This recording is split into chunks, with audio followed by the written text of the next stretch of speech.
As Mindy just reminded us all, today we consider the fifth story in our Core Story Bible series. This is the last story in this series from the Hebrew Bible, our Old Testament, and it is the story of the Davidic rule, the story of how God's people, once they finally got to the Promised Land, decided that being ruled by God was not enough. They wanted an earthly king. And so over the course of the next 500 years, they got Saul, then David, then Solomon, then about 20 other kings, most of whom were direct descendants of David. Some of the best stories in the Bible are the stories of David, the shepherd boy, the musician, the poet, the warrior, Israel's greatest king. But we don't hold up David as an exemplary king just because of his long reign or his victories on the battlefield. What's really remarkable about David is that of the many and colorful characters in the Bible, he is the one who feels most like us, wonderfully, utterly human. Our connection to David in many ways starts with today's story. What Theo read earlier set the scene of two armies in a valley at a standoff. Now, these were agrarian tribesmen, so we're really not talking a huge battle, probably more of a skirmish.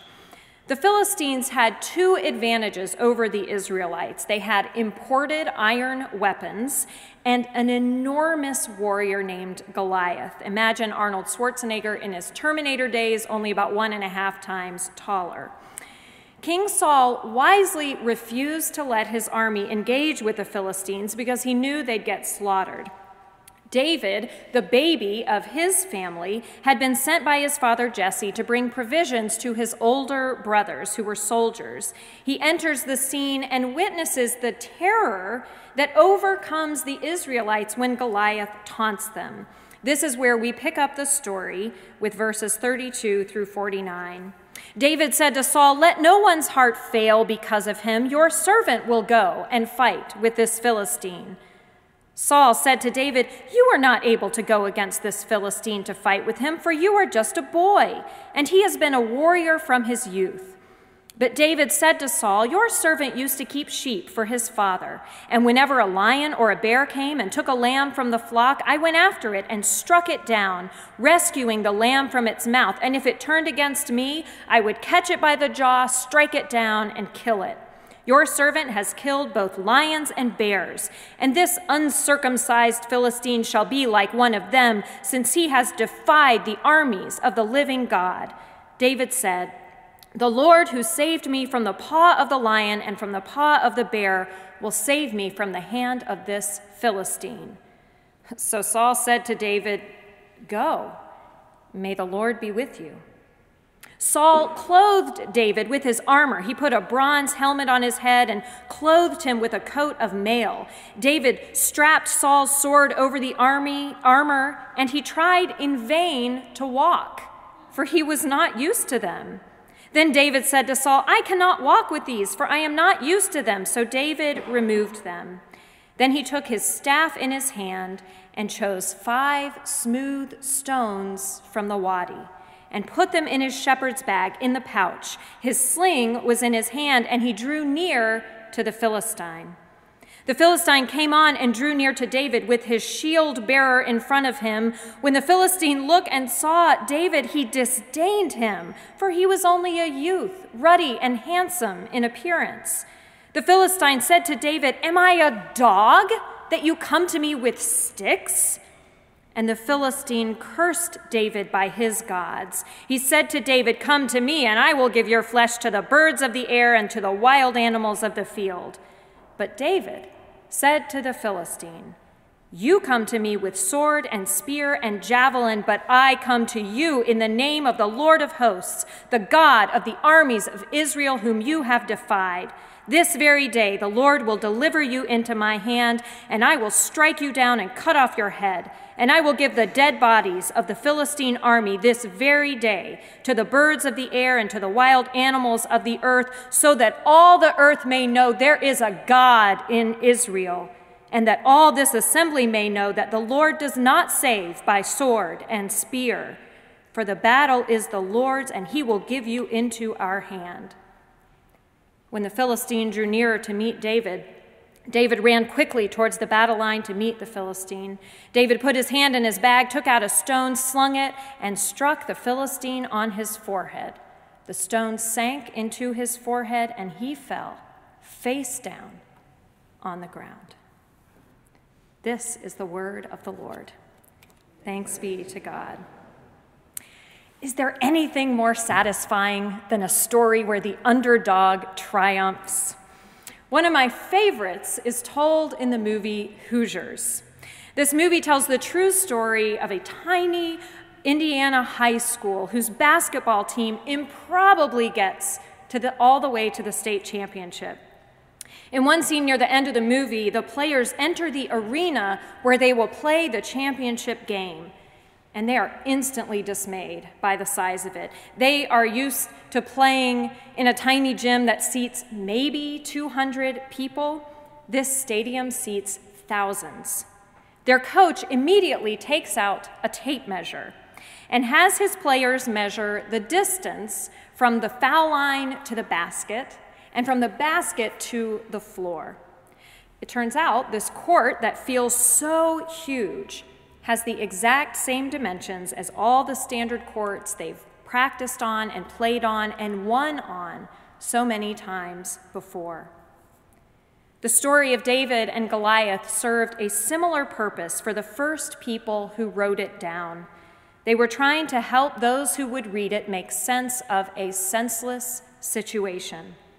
The scribes who first put the stories of King David in writing, including this story, did so in the 6th century BCE, when the Israelites had been taken from their promised land into exile, driven from their land, their homes destroyed. These stories were written down for a community in total despair, a people who were trying to figure out how in the world things had gone so wrong, what the future could possibly hold, and where God could possibly be in these terrible events. In answer to these questions, the first people to record this story describe this captivating scene. The giant Goliath threatens to make mincemeat of the Israelites and take them as the Philistines' slaves. But the Israelites have been there, done that. They know all about a life of slavery, and they are desperate to avoid it. But they are also terrified because they know there is no Israelite who will win against Goliath. There isn't even anyone who's willing to try. So they wait, doing nothing, trying not to antagonize their enemy. They seem to think if they hold very, very still and keep very, very quiet, maybe, just maybe, Goliath and his army will give up and go away. King Saul and the Israelites can only imagine two options. They send someone to do battle with Goliath, which means they'll end up enslaved, or they could do nothing and hope that the Philistine army and their awful giant will get bored and go away. Needless to say, morale was low. They are paralyzed by fear. Enter David. When David arrives, he offers a whole new perspective. From the moment David sizes up this scene, he is the only one there able to remember the most important thing of all, what everyone else has forgotten. They are the people of the living God. They are the army of God, the God of Abraham, Isaac, and Jacob, the God of Moses, the God who rained down plagues on Pharaoh and parted the sea so that the Israelites could cross on dry land while Pharaoh's army drowned behind them, the God who brought the people through the wilderness and gave them the promised land. David refuses to let Goliath and his size and strength define him or his people. He looks at this scene with an imagination dominated by God. But for the Israelite army, Goliath and the fear he invokes in them have become the center of their universe, the most important thing. They can do nothing but watch his every move and listen to every word he utters. But David arrives and shows them and us a different way. God knows from time to time we all need to be shown a different way because we let the Goliaths in our lives take over.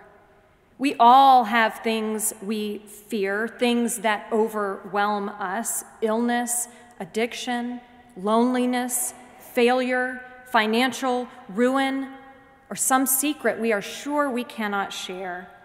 And those fears can grow bigger and bigger until they hijack our imagination, our ability to imagine a future beyond the challenges of today. Not only that, but our fears have a way of overwhelming our memory that God is always with us. The story of David and Goliath answers an existential question, a question that every individual, every community, every nation, and yes, every church faces at one time or another. What do we do when fear overshadows hope? What do we do when it looks like promises we were made or promises that we ourselves made might not be kept? What do we do when we feel threatened by forces outside ourselves, when it feels like everything we hold dear is falling apart? What David did when he came face to face with Goliath was remember what he already knew deep in his soul, that God is faithful, God is present, that God equips us with what we need for the task at hand. David remembers God and knows that he does not need the trappings of someone else's ill-fitting armor to do what he does best. He simply needs to choose a smooth stone from the river and send it flying. The Baptist preacher and civil rights activist Will Campbell was once invited to participate in a debate on capital punishment. At the last minute, he discovered that his opponent was an erudite scholar. After the opponent delivered a lengthy philosophical argument in favor of the death penalty, Campbell got up to deliver the case against it. He had prepared no long or intellectual remarks, so after a long pause, he said slowly and deliberately, "I just think it's tacky." Then he sat down. The audience laughed. "Tacky?" the moderator asked. "Yes, sir," Campbell repeated. "I just think it's tacky." "Now, come on, Will," the moderator said. "Tacky is an old Southern word, and it means uncouth, ugly, lack of class." "Yes, sir, I know what it means," Campbell replied. "And if a thing is ugly, well, ugly means there's no beauty there. And if there's no beauty in it, there is no truth in it. And if there's no truth in it, there's no good in it. Not for the victim of the crime, certainly not for the one being executed, not for the executioner, the jury, the judge, the state, for no one. And we were enjoined by a well-known Jewish prophet to love them all."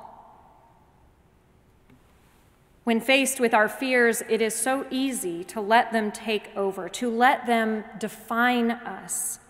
When that happens, we tend to make things more complicated than they need to be, to reach for lofty explanations and complex solutions, when what we really need is to remember the most basic things about who we are and whose we are. We are the beloved children of the living God, whose claim on us and whose love for us is stronger and deeper than any fear that threatens to overwhelm us. As we wrestle with how God is calling us to be this church at this time in the midst of profound change in our culture, change in our neighborhood, change in the way we do church, we need to take a page from David's playbook. When he stands across the valley from the terrible giant, he remembers God's faithfulness. And with a God-dominated imagination, he trusts his practiced aim with a slingshot and a stone, and he does what no one else there could do. And if it feels like the giants in your life or in our life together are of a bigger scale entirely than a mere giant of a man, remember, this is just the beginning of David's story and of Israel's experience with kings. As David gets older, he will face challenges that are at least as big as this giant, and they will not be dispensed with so easily. When it becomes clear that David is next in line for the throne, King Saul will come after him in a murderous rage. David will have to live like a fugitive for years in order to stay alive. His best friend will be killed. His wife will be taken away and given to another man. After he is finally king, David will abuse his power in the worst possible ways, committing adultery and then murder to cover it up. His infant son will die. There will be terrible conflict and tragedy in his own family as his grown children scheme and plot to violate one another and their father. And near the end of his life, David will face a coup from his son Absalom, who will be killed by David's own men.